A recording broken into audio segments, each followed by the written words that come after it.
Morning, it's Monday 27th of January and I am reading through John 19 from 19 to 42, which is basically the end of the chapter.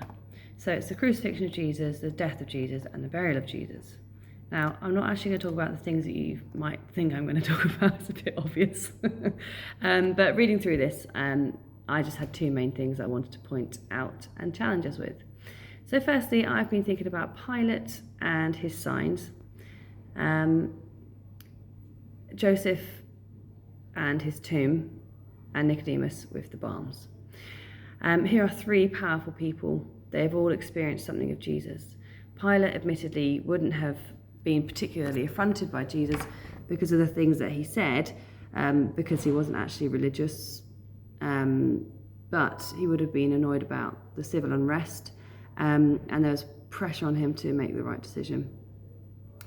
I think it's really interesting with Pilate that I think it's chapter 18, when Jesus and Pilate are talking, Jesus mentions truth, saying, everyone on the side of truth listens to me. And Pilate just says, what is truth? And then later on in chapter 19, he actually makes the plaque, or probably get someone else to make it, but you know what I'm saying. He makes a plaque declaring Jesus is the King of the Jews. Now, it's interesting that the person who has sentenced Jesus to death claims not to know the truth, and then he writes it down on a sign, despite the soldiers' protests about having that. They say, well, why don't you put, he thinks he's the King of the Jews, or he claims he's the King of the Jews. I mean, Pilate just says it's done. What's written is written. As probably Pilate being petulant because he'd already had his hand forced. So he probably just wants to have the last word, basically. But within that, God has actually declared the truth. This speaks volumes of God's authority and how he works in every situation. Just be encouraged by that. Jesus and Nicodemus are also both in power. They're part of the Sanhedrin, and they both know the truth about Jesus. They hide away from it, though. Their hearts have been altered, but they have given in to peer pressure, a little bit like Pilate did. They've given in to peer pressure from colleagues, the lifestyle that they lead, and the prospect of a disrupted future, and probably many more things as well. But what's so interesting is that once Jesus died, they decided to come out of the woodwork.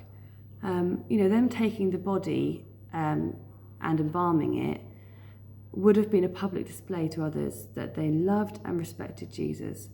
If they didn't believe he was the Messiah, it would have been the easiest thing to do to just walk away and never think about it again. Breathing a sigh of relief that they hadn't put their stock in this dead prophet. But God had opened their eyes. They knew the truth, and they acted on the truth.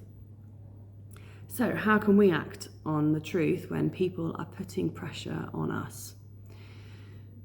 It could be that you need to lovingly remove yourself from certain friendships which are unhealthy.